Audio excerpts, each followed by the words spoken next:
El día de hoy vamos a hablar de los factores de riesgo para las enfermedades gingivoperiodontal. Primero recordemos qué es riesgo. Por definición, es la contingencia o proximidad de un daño. Es la probabilidad que tiene un individuo de sufrir un daño. En periodoncia, ese daño sería equivalente a que se instale, se agrave, avance más rápido o recidive la enfermedad periodontal. A medida que se desarrolla la investigación, se descubre que hay situaciones que aumentan la probabilidad de sufrir un daño. Estos son los factores de riesgo. A veces son hábitos, actitudes, a veces son características genéticas del individuo o características ambientales o adquiridas. Existen algunas características que estadísticamente se asocian a una enfermedad, pero para que cualquiera de ellas sea considerada un factor de riesgo, debe de cumplir con ciertos requisitos. El primero debe estar presente antes de que se instale la misma. La exposición del individuo a la característica lo predispone a la enfermedad. Lo segundo es que debe estar relacionada con la cadena causal de la enfermedad, sobre todo en enfermedades multifactoriales como la de la enfermedad periodontal, en las que se deben presentar varias situaciones para que se establezca. Y por último, deben ser establecidas, observadas y medidas en diferentes poblaciones por medio de estudios longitudinales y prospectivos. Así, de esta forma, se puede demostrar que la población que presenta el factor está en mayor o en menor riesgo de desarrollar la enfermedad. Existen otros factores que están relacionados con cómo evoluciona la enfermedad y a los que no se les considera factores de riesgo verdadero. Estos son los indicadores de riesgo. Un indicador de riesgo o los indicadores de riesgo son características que tienen el potencial de desarrollar la enfermedad, pero que no se encuentran definidos dentro del inicio de la misma y por lo tanto los estudios longitudinales no la avalan, como es el caso de la osteoporosis. Y otros son los marcadores de riesgo o son los predictores de enfermedad también. Estos nos predicen cómo va a evolucionar o qué consecuencias se van a presentar de la misma, por lo tanto, tampoco forman parte de la cadena etiológica y no tienen ni relación temporal ni causal. Pero ¿para qué queremos conocer los factores de riesgo? ¿Por qué es importante? En principio, nos permite prevenir que la enfermedad se instale o limitar los daños que ocasione, ya que limitar un factor de riesgo una vez instaurada la enfermedad, si bien no es suficiente para curarla, puede mejorar el pronóstico en algunos casos. Y de esta manera vamos a poder estimar lo que va a suceder con el paciente, se haga o no se haga tratamiento, aplicar este tratamiento, es decir, qué estrategia vamos a usar para restablecer la salud de nuestros pacientes y muy importante definir cómo vamos a mantener esto en el tiempo. El conjunto de causas que inician una enfermedad crónica como la enfermedad periodontal se conoce como una causa suficiente. Para la gingivitis, la placa bacteriana constituye ese factor de riesgo causal necesario y suficiente para que se desarrolle. Además de este factor necesario y suficiente, hay otros factores que lo que van a hacer es tener una modificación en cómo se extiende la enfermedad, dónde se localiza, cómo se expresa clínicamente y cómo responde al tratamiento. Entre esos otros se encuentran aquellos factores que dificultan el control de placa bacteriana por parte del paciente, como las malposiciones dentarias, anatomía dentaria, odontología restauradora, es decir, qué tipo de tratamientos ya presenta en boca el paciente, defectos mucogingivales o algún problema médico que impida el correcto control de placa por parte del paciente, por ejemplo, limitaciones en la motricidad fina. Entre estos factores distintos también están aquellos que modifican la respuesta inflamatoria relacionada a la placa, es decir, el efecto sistémico de la misma, como los factores hormonales en las diferentes instancias de la vida o factores farmacológicos en pacientes que tomen ciertos medicamentos que puedan exacerbar la inflamación otras condiciones como la diabetes, la leucemia, el hábito de fumar o la malnutrición. Ya entendimos entonces que la placa bacteriana es el factor de riesgo causal y suficiente para que se instaure la gingivitis. Pero sabemos que la enfermedad no se queda ahí. Por eso, en 1986, Lowe y sus colaboradores hicieron un estudio longitudinal sobre el desarrollo y la progresión de la enfermedad periodontal. Lo que hicieron fue observar diferentes poblaciones alrededor de 7 años. Después de observar esta población, llegaron a la conclusión que aún bajo las mismas características, en este caso, por ejemplo, mala higiene oral y no acceso a la odontología, algunos pacientes presentaban pérdida de inserción rápida y otros no. Por lo tanto, para que se desarrolle la enfermedad periodontal, es necesario agregar un factor más, y ese es el huésped susceptible. Y huésped susceptible no significa otra cosa sino que el paciente o el individuo tiene la susceptibilidad genética para desarrollar alguna enfermedad. Este es el primer factor de riesgo asociado a la enfermedad periodontal que vamos a ver hoy.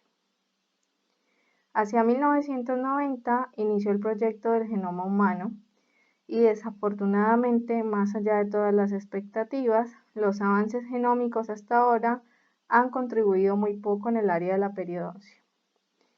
Para avanzar en nuestra comprensión de las causas moleculares patológicas sobre la periodontitis, poco o ninguna información se ha logrado recolectar y tampoco hemos podido encontrar formas de señalar cómo mejorar el tratamiento a través de enfoques individualizados que se basen en la variación genética heredada de cada paciente. Entonces, las patologías gingivoperidontales constituyen fallas en algunos de los órganos y sistemas que mantienen la homeostasis tisular y o la inmunidad local.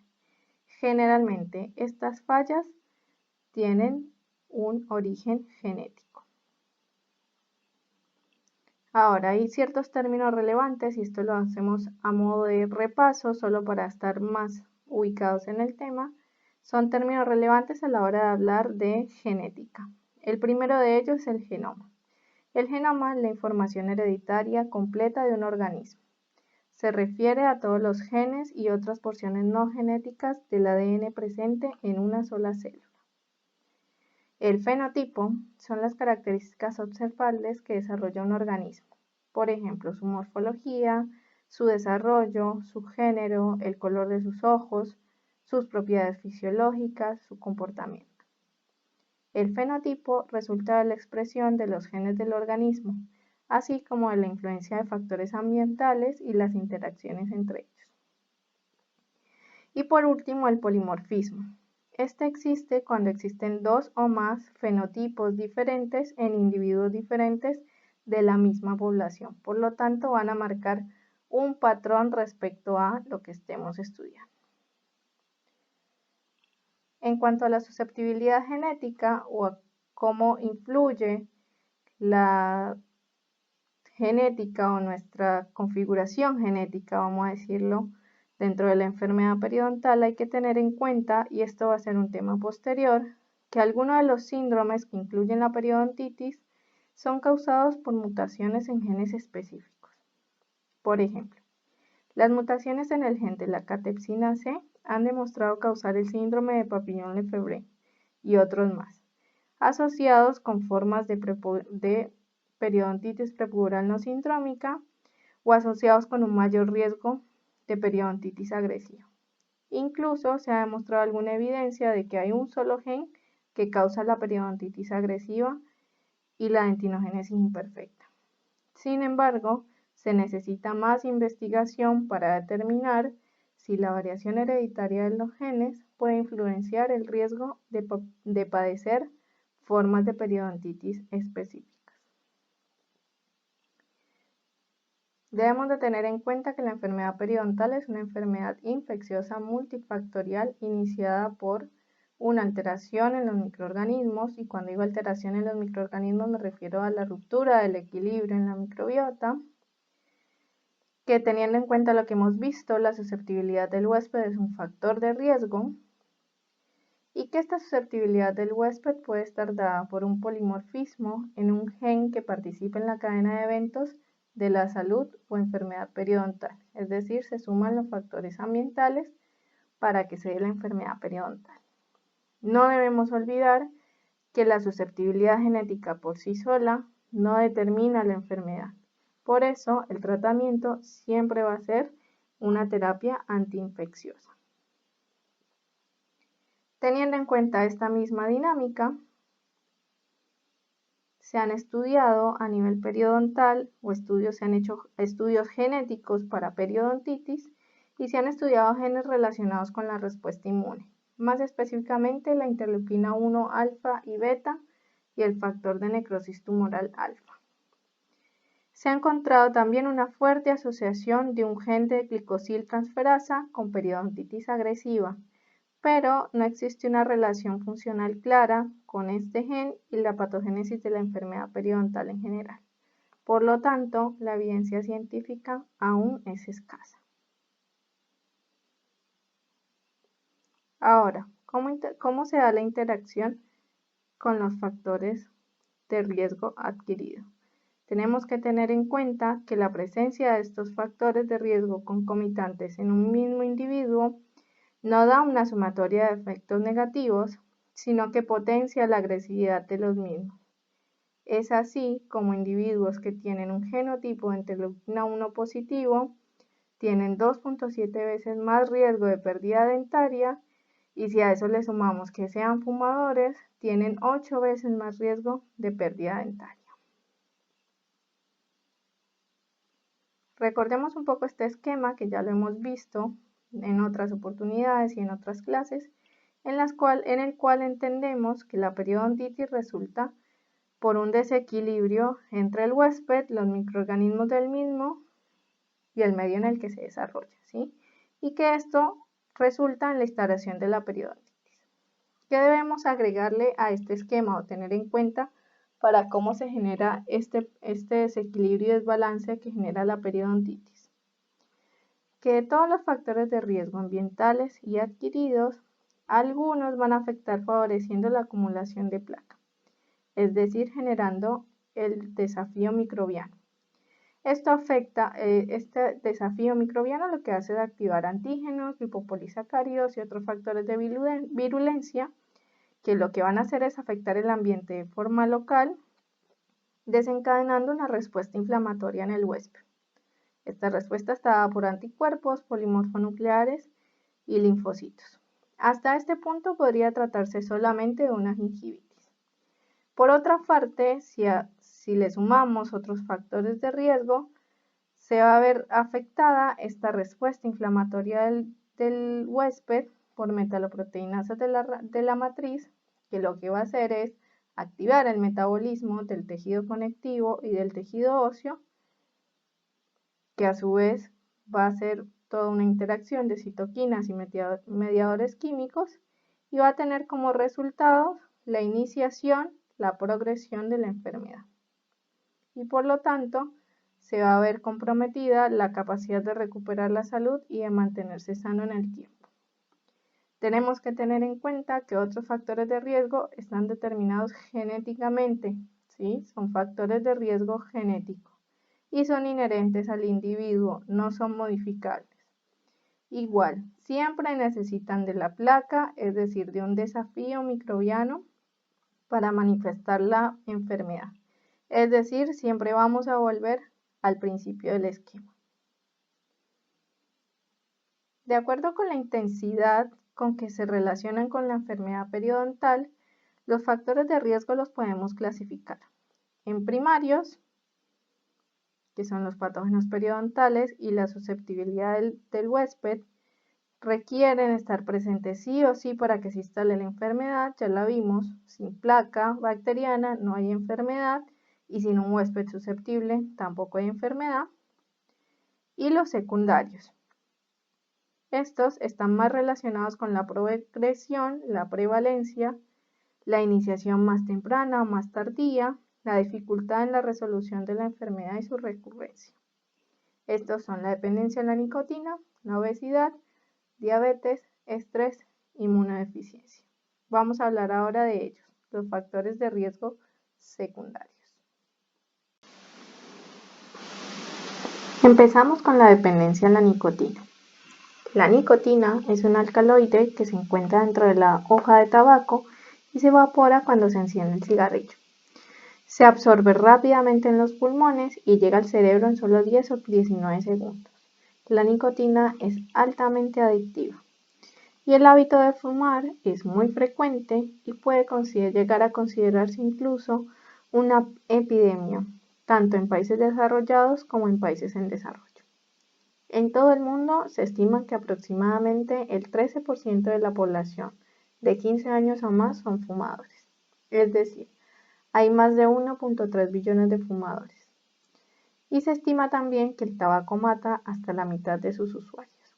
A nivel mundial, fumar representa 1 de cada 5 muertes entre hombres de 30 años y mayores y 1 de cada 20 muertes entre mujeres de 30 años y mayores.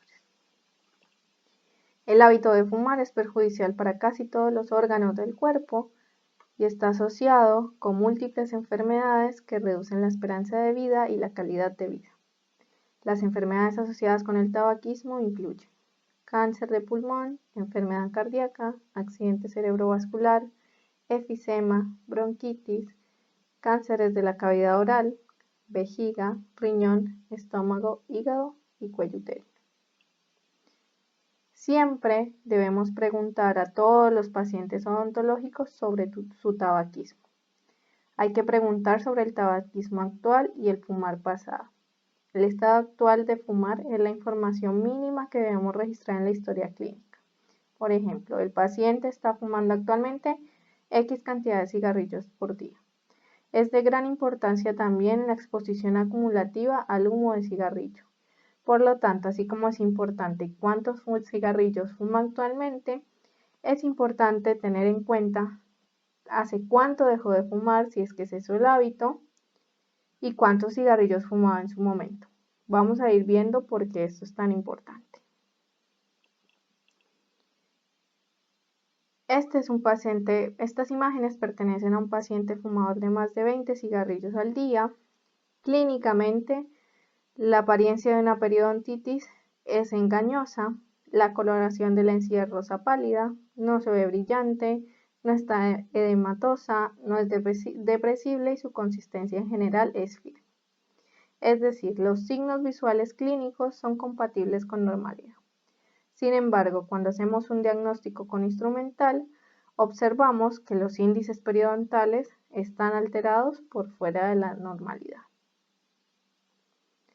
Al estudiar la enfermedad periodontal en pacientes fumadores activos, se encontró que la profundidad de sandaje, la pérdida de inserción y la pérdida ósea son más prevalentes y graves en pacientes fumadores. Que los fumadores con periodontitis tienen una pérdida de inserción continua 6 meses mayor que los pacientes no fumadores.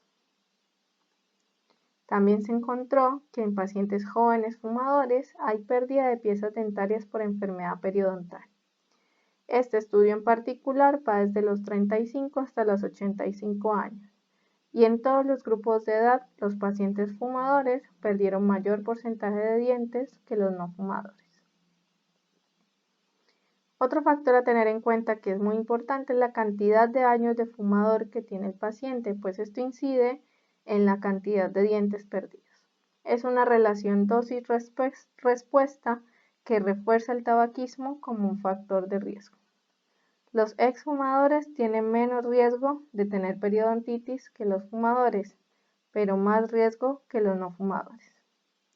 La cantidad de años de exfumador también disminuye la probabilidad de tener periodontitis. No hay diferencias entre la respuesta al tratamiento entre exfumadores y no fumadores. Es decir, si el hábito cesa, vamos a mejorar el pronóstico y los resultados post-terapia periodontal. Para sintetizar, podemos decir que en pacientes fumadores vamos a encontrar que en un cuadro de gingivitis una disminución tanto en la inflamación gingival o por lo menos en su apariencia clínica y una disminución de sangrado en sondaje.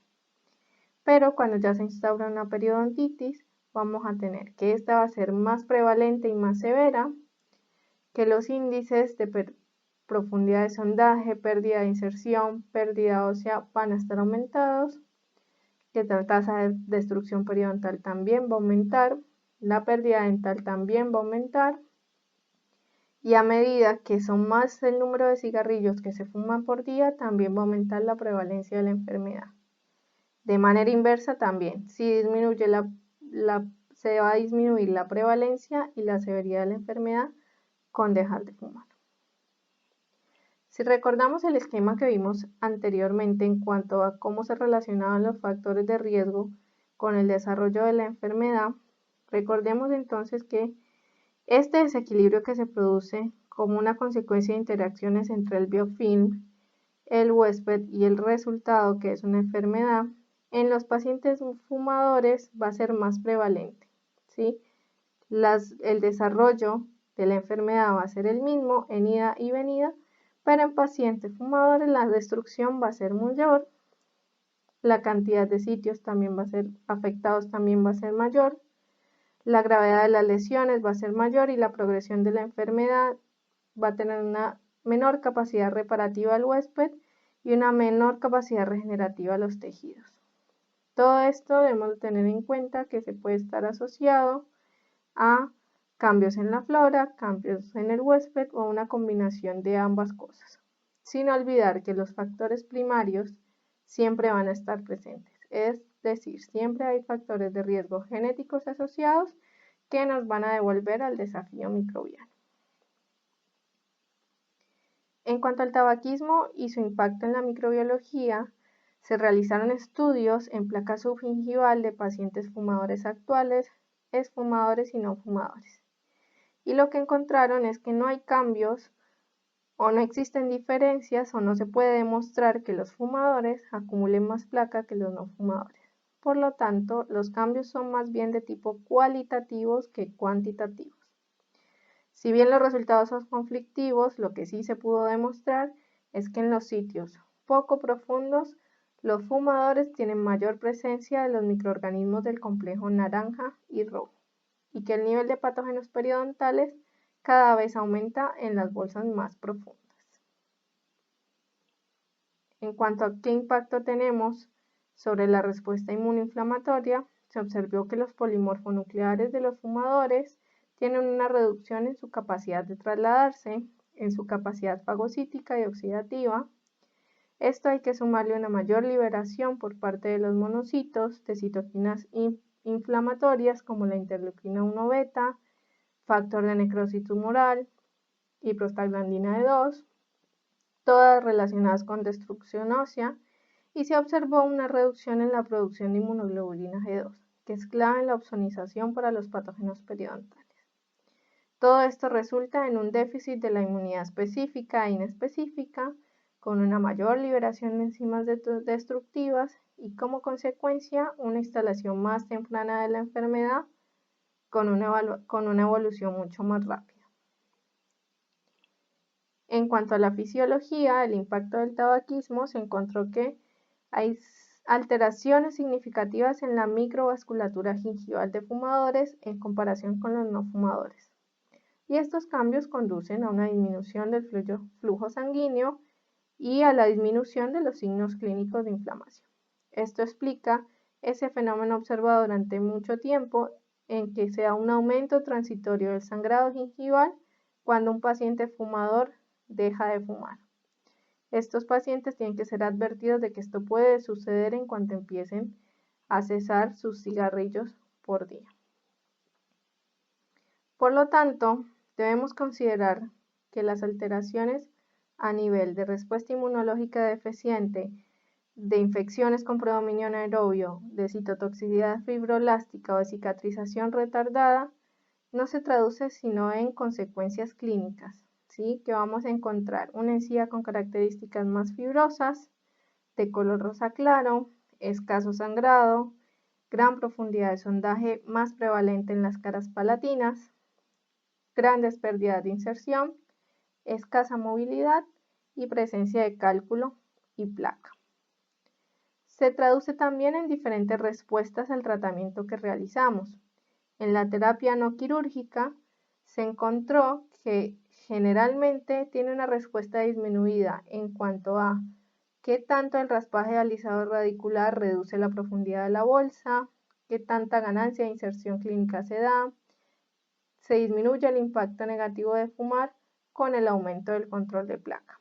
Es decir, el paciente logra hacer un buen control de placa, como en este paciente que es fumador, y aquí vemos sus fotografías antes y después de realizar su terapia básica. Es claro el cambio en el acúmulo de placa bacteriana y cálculo, y si bien este paciente mejoró su técnica de higiene, esto hace que tenga un mejor pronóstico, pero también tenemos que ver que hay zonas en que aumentó la pérdida de inserción. Cuando hablamos de terapias quirúrgicas o sobre implantes en pacientes fumadores, encontramos que hay reducción de la profundidad de sondaje y reducción de la ganancia en los niveles de inserción clínica. Hay aumento en el deterioro de las furcaciones en pacientes con tendencia a hacer lesiones de furcación grado 3 de una manera bastante rápida por la característica tan destructiva de este paciente. Hay aumento en la posibilidad de exposición de membranas cuando se emplean técnicas de regeneración, sobre todo si el paciente no es capaz de controlar su hábito postquirúrgicamente. Igual si esa fuera la situación, no llegaríamos a hacer un procedimiento quirúrgico de esa magnitud. Disminuye el porcentaje de cobertura radicular, se reduce la profundidad de sondaje cuando se utilizan técnicas de injerto óseo y generalmente existe cierto aumento en el riesgo de que los implantes fallen o que se desarrollen condiciones preimplantarias como la perimplantitis. Ahora, ¿qué podemos esperar de un paciente fumador cuando le hacemos el tratamiento? Es decir, ¿qué pronóstico tiene este paciente?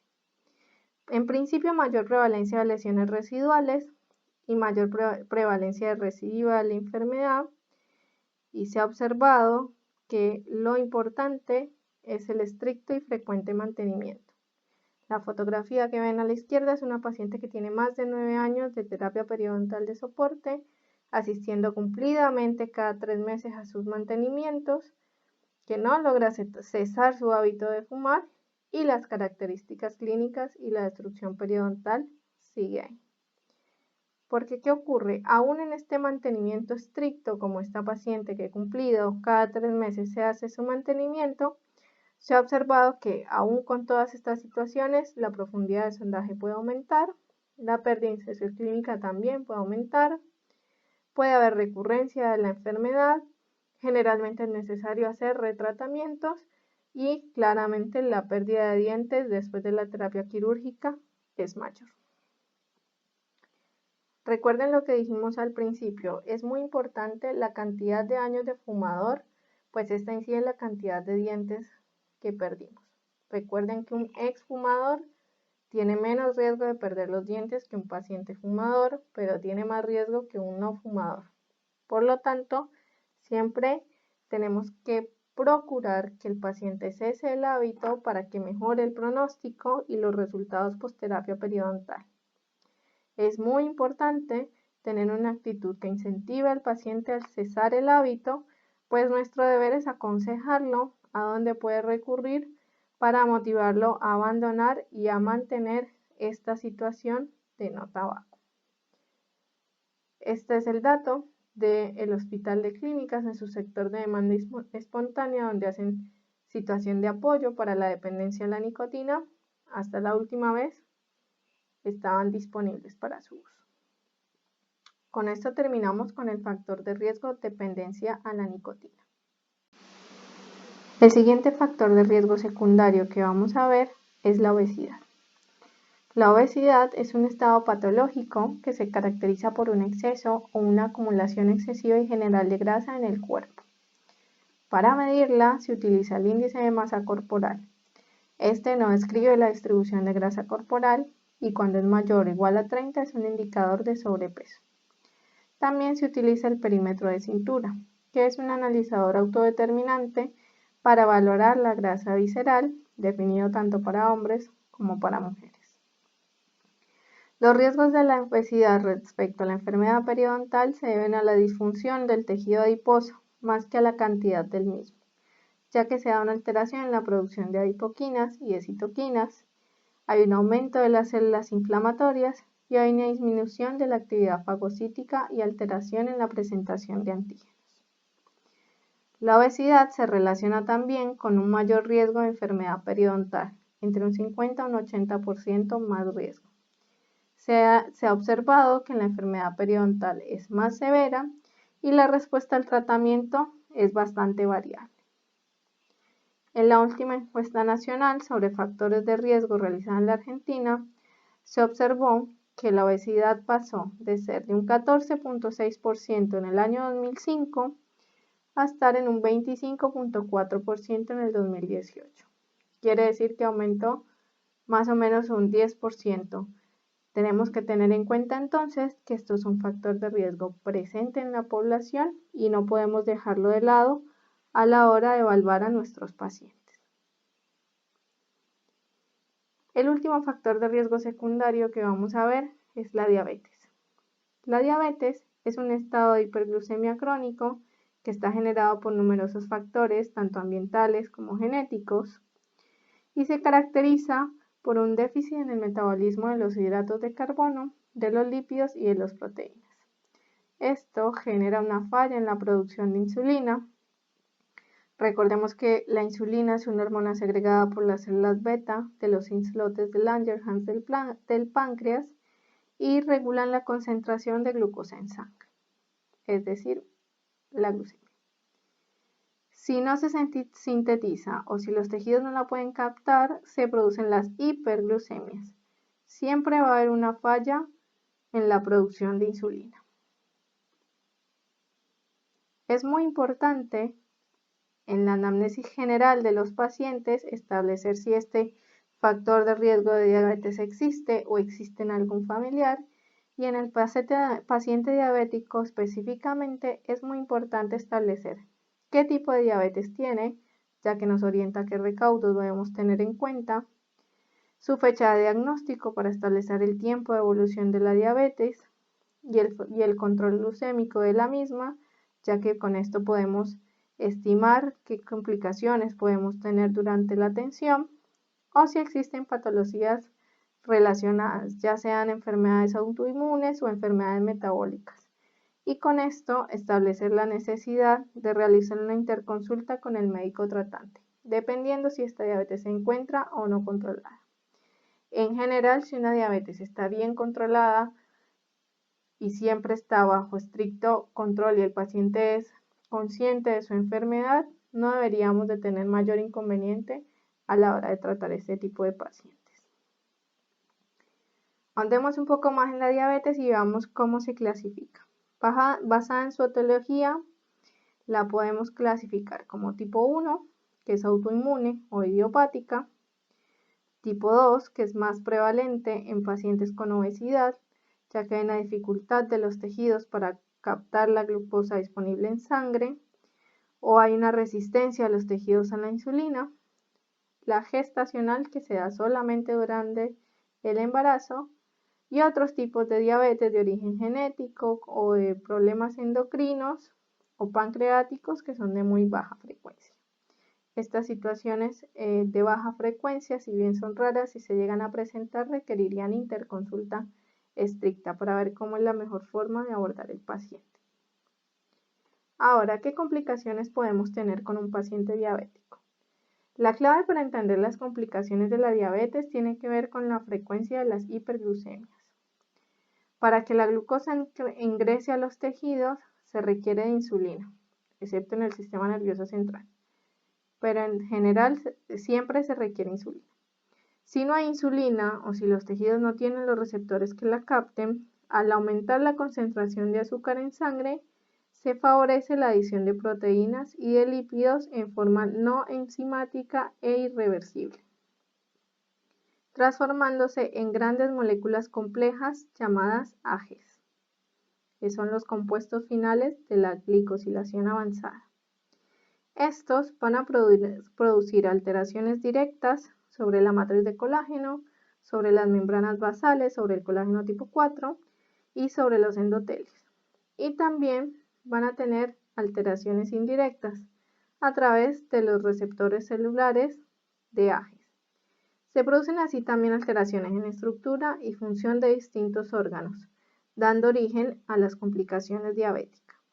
La incidencia de las complicaciones diabéticas aumenta con la frecuencia de las hiperglucemias y con el tiempo de evolución de la enfermedad. La hemoglobina glicosilada se acumula por glicolización de la hemoglobina. A mayor hiperglucemia, mayor glicosilación, y como el eritrocito tiene una vida media de 3 meses, permite estimar qué valor promedio de glucemia tuvo ese paciente en los últimos meses. Se mide en porcentaje y es normal hasta 5.6%. La prediabetes se ubica entre el 5.7 al 6.4% y la diabetes se ubica por encima del 6.5%. Los valores mayores a un 7% indican un pobre control glucémico. Esto corresponde a un índice promedio de glucemia a más o menos 150 miligramos por decilitro. La evaluación de esta hemoglobina glicosilada sería el estudio complementario que llegaríamos a necesitar de algún paciente diabético. Como lo mencionamos antes en las complicaciones de la diabetes, al alterar el endotelio, su vascularidad y su permeabilidad aumenta su grosor y aumenta la luz del vaso sanguíneo. Hay un aumento también en el depósito de lípidos y la formación de ateromas.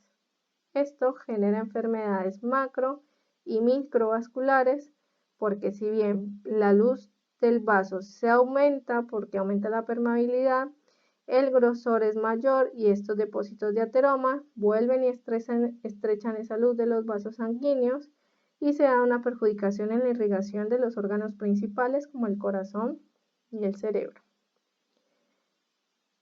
También se pueden producir daños a nivel renal, neuropatías periféricas y en algunos casos lesiones en miembros inferiores o miembros más externos por traumatismo repetitivo. Se da también una mayor propensión a las infecciones y generalmente hay un proceso de cicatrización bastante retrasado por el compromiso vascular. El compromiso que tienen los distintos órganos del cuerpo afecta también los tejidos gingivales.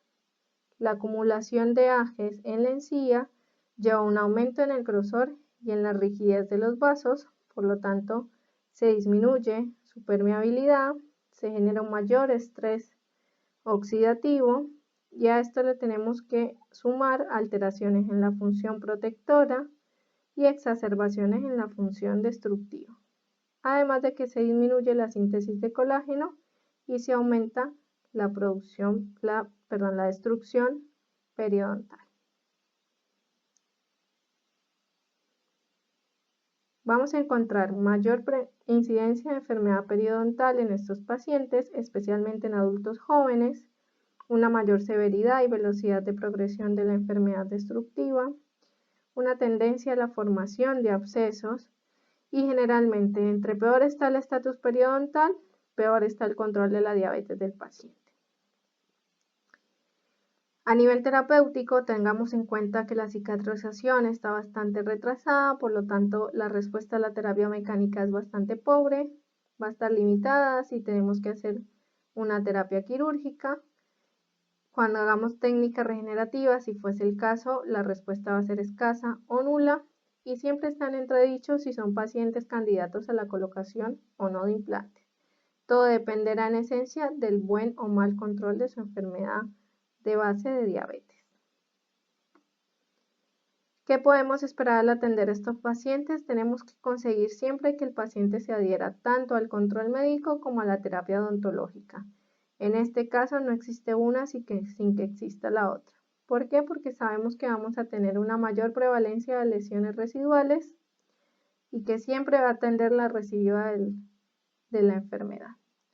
Todo esto hace que tengamos siempre presente estricto y frecuente mantenimiento periodontal.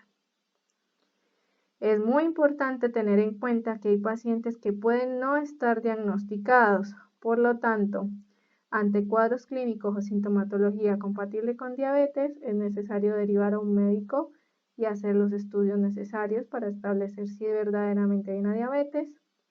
Hay que respetar las ingestas de azúcar necesarias de estos pacientes. Hay que estar preparado para posibles descensos del nivel de glucosa y más adelantito vamos a ver cómo actuar ante esta situación.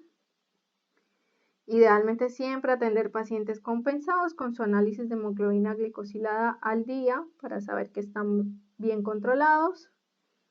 Generalmente un paciente bien controlado de su diabetes no requiere ninguna terapia antibiótica para el tratamiento periodontal básico. Sin embargo, si tuviésemos que atender alguna urgencia y no fuese posible establecer este estado controlado o no controlado de la diabetes, podríamos darnos la mano de algún antibiótico sistémico y siempre saber que vamos a tener que hacer mantenimientos periodontales más frecuentes. ¿Qué hacemos entonces si tenemos un cuadro de hipoglucemia? Lo primero, y si nos da el tiempo, medir en qué nivel está este paciente en ese momento, dar medio vaso de hidrato de carbono de absorción rápida, mejor si es líquido, y después dan un hidrato de carbono de absorción lenta. Ahora hay que tener atención porque si el paciente pierde la conciencia no le vamos a dar nada líquido por riesgo de aspiración y en ese caso lo que tendríamos que hacer es llamar directamente a nuestro servicio de emergencia. Con esto cerramos los factores de riesgo secundarios. ¿Qué tenemos que tener en cuenta entonces? Que hay cosas que vamos a poder modificar, como la placa bacteriana que acumula el paciente, como las medicaciones que toma el paciente siempre y cuando con alguna interconsulta es manejable, y los factores locales, que generalmente están incluidos dentro de los hábitos del paciente, como lo es el fumar. Y hay otras situaciones que no vamos a poder modificar, como la genética o la edad del paciente, o si tienen un diagnóstico de diabetes.